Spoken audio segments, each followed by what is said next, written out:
Hello, my name is Allison Ulaky. I focused my senior honors thesis on the perceptions of immigration and emigration in Cuenca, Ecuador. I researched the relationships and interactions between Ecuadorians and expatriates from the United States living in Cuenca to learn more about how immigration is affecting the local community, as well as how the two groups perceive each other.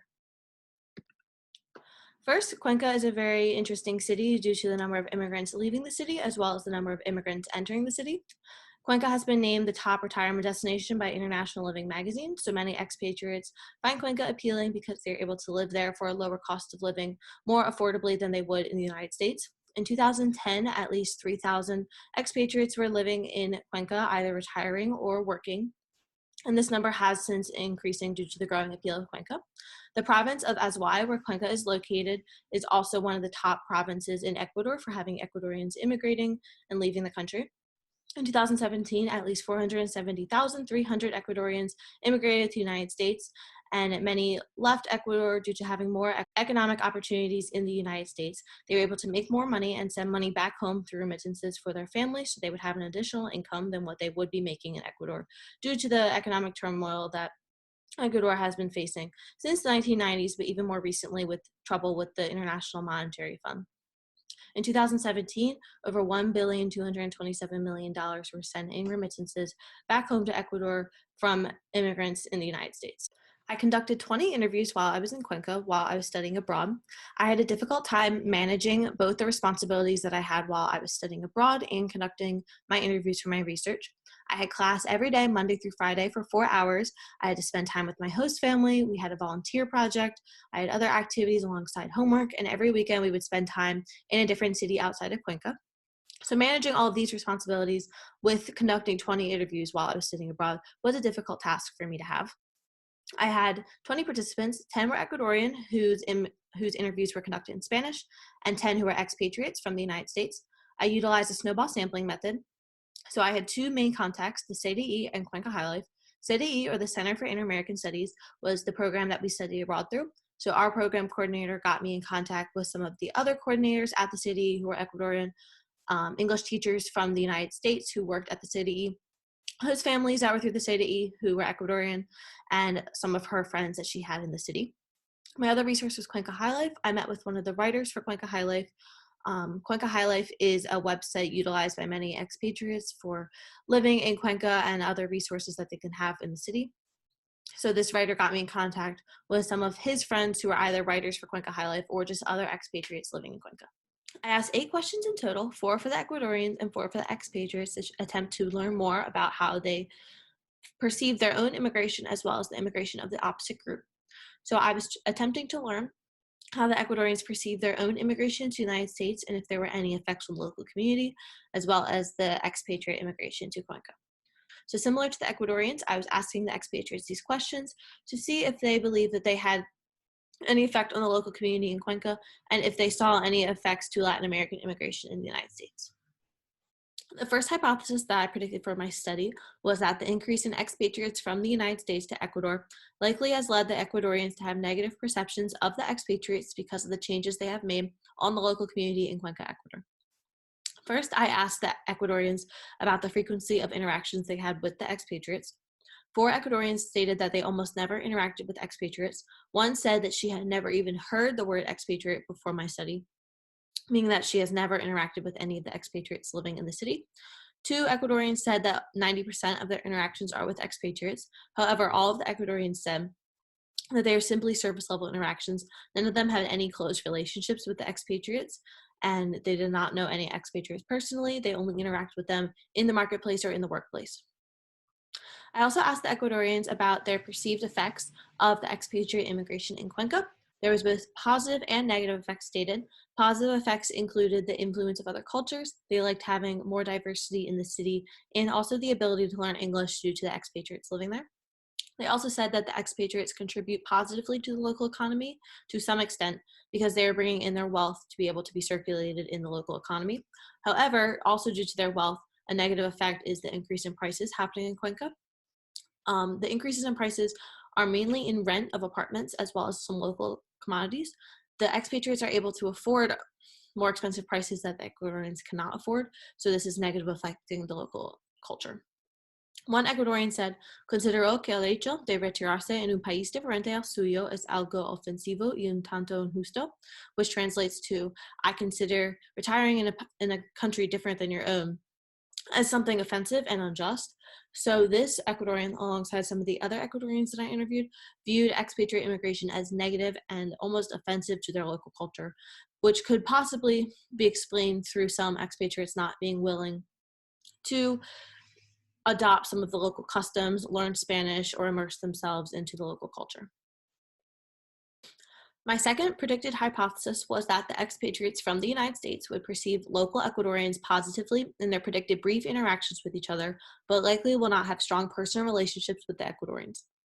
So, similarly to what I asked the Ecuadorians, I asked the expatriates their frequency of interaction with Ecuadorians as well as with other expatriates. Two of the expatriates who I interviewed said, we are not looking for other expats. They had no interest in talking to other expatriates. They only wanted to talk to Ecuadorians. However, the other 8 expatriates who I interviewed said that no matter how often they talk to Ecuadorians, they always talk to expatriates more. They all interact with Ecuadorians to some extent, to even date Ecuadorians, but they still have more interactions with the expatriates. Some said a reason for this could be the difficulty to make female Ecuadorian friends. A lot of my female participants said this. They believe that the culture of Ecuador and of Cuenca prevented them from having close personal interactions with female Ecuadorians, mainly because the females are in the home working or with their significant other most of the time, so they're not out interacting with expatriates, and the expatriates don't have an opportunity to talk to female Ecuadorians. I also interviewed the expatriates on their perceived effects of their own immigration and how that might be affecting Cuenca. Positive effects that they stated were bringing in revenue, which the Ecuadorians also stated, and also the volunteer industry they saw as a positive thing. There's an initiative called Keep Cuenca Beautiful that focuses on removing graffiti in the historical district. So many of the expatriates were involved in this initiative and found positive effects with this. 3 of the expatriates who I interviewed stated no effects to their immigration. They said that the Ecuadorians immigrating to the United States had a greater effect on the local community than their own immigration did. There were also negative effects stated. 5 of the expatriates who I interviewed said that there was an increase in price due to them living in Cuenca. However, one of the expatriates who I interviewed stated, this does not happen here. We don't increase the prices. People just say that, but it doesn't actually happen, which contradicts both what the Ecuadorians said and what the expatriates said. My third and final hypothesis is that the expatriates will feel positively about lifestyle migration, but not about immigration back to the United States, while the Ecuadorians will feel the opposite. The Ecuadorians will feel negatively about lifestyle migration into Cuenca, but positively about immigration to the United States. So the expatriates were already seen to feel positively about lifestyle migration, about their own migration to Cuenca, and the Ecuadorians were already seen to feel more negative about expatriate immigration to the local community. So now I'm going to discuss the other parts of the hypothesis. So for the expatriates, their perceived effects of Latin American immigration to the United States, I predicted that they would feel negatively about this, but not one negative effect was stated of Latin American immigration. Every expatriate who I interviewed viewed Latin American immigration as a positive thing for the United States. They loved the increase in diversity that was occurring in their community. And they also said that Latin American immigrants are helping the United States economy by having more employees, more people able to do different tasks that maybe people in the United States are not able to do or willing to do. So they all viewed Latin American immigration positively, which contradicts what my hypothesis predicted. For the Ecuadorians, for their perceived effects of their own immigration to the United States, there was both positive and negative effects stated, but largely more negative effects, which contradicts my hypothesis. For positive effects, they viewed the remittances as positive. One of my participants said that she would not have been able to send her children to school if she did not move to the United States for a few years and send money back home to her family. So she viewed it as very positive that she was able to move to the United States. And they also said that there were more opportunities in the United States, other jobs they could have, and more opportunities to have a higher income. However, the negative effects that were stated, 8 of my 10 participants all said that immigration to the United States is more negative than positive because it destroys the family structure. The family is a huge cultural component in Ecuador. They view having a strong family connection is very important to them. And because immigration is breaking up the family, they viewed immigration as negative, despite the economic opportunities that it may bring them.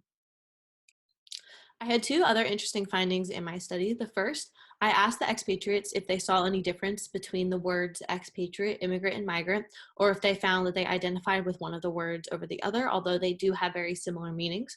Two of my participants said that they all mean the same thing. They're basically interchangeable and that they're comfortable identifying with any of the words, and that all of the expatriates living in Ecuador are also immigrants and migrants. However, two of the participants that I had stated that the difference is that immigrants want to have citizenship here in Ecuador, and we plan on getting citizenship. Expatriates move here but have no interest in Ecuadorian citizenship and are still citizens of the United States. So some view that there are some differences between the words. They believe that expatriates still cling to their home culture and want to preserve some of their customs and even their citizenship of the United States, while immigrants truly want to live in this society. They want to be citizens. They want to learn Spanish or get involved in the local community. So there were some differences in how these words were identified by my participants. The other interesting finding I had was the term economic refugee. I was not familiar with this term prior to my study, but 7 out of my 10 participants mentioned the term.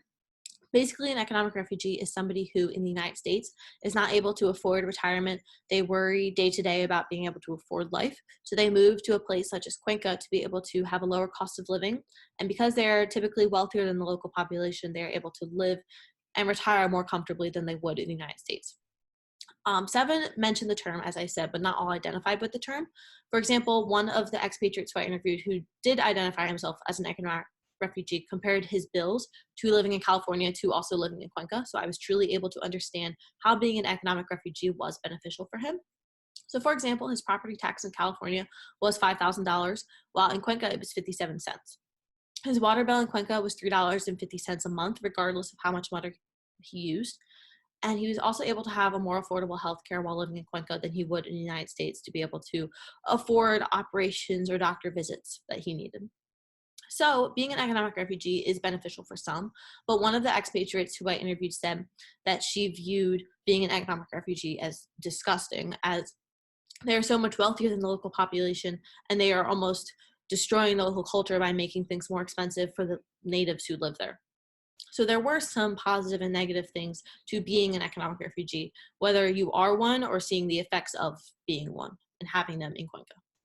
2 out of my 3 hypotheses were supported through the interviews I had with the expatriates and Ecuadorians. My first hypothesis was supported because the Ecuadorians viewed expatriate immigration largely as being a negative thing, mainly because of the increase in prices that was happening in Cuenca due to the expatriates living there. My second hypothesis, that the expatriates would have positive relationships with the Ecuadorians, but they would be brief and not very personal, was also supported. None of the expatriates in my study had extremely close relationships with the Ecuadorians, and they all interacted with expatriates more. My third hypothesis was not supported. The first part of my third hypothesis was that the expatriates would view their own immigration as positively, but would view Latin American immigration negatively. All of the expatriates who I interviewed viewed Latin American immigration as a positive thing, so that did not support my hypothesis. Second part of the third hypothesis was that the Ecuadorians would view expatriate immigration as negative, and they would view their own immigration to the United States positively. However, the expatriates who I interviewed all viewed Latin American and Ecuadorian immigration especially negatively because it breaks up the family, and they viewed that as a very important thing for their culture. They saw having a close family as more important than having increasingly more economic opportunities. There were some limitations to my study. The main limitation was the amount of time I had to complete it. I was only in Cuenca for 3 weeks, and because of the responsibility that I had while I was studying abroad, it was difficult for me to be able to have more than 20 interviews. So I'm thankful for the number of interviews that I had, but if I had more time, I would have been able to conduct more. Another limitation was the type of participant who I had.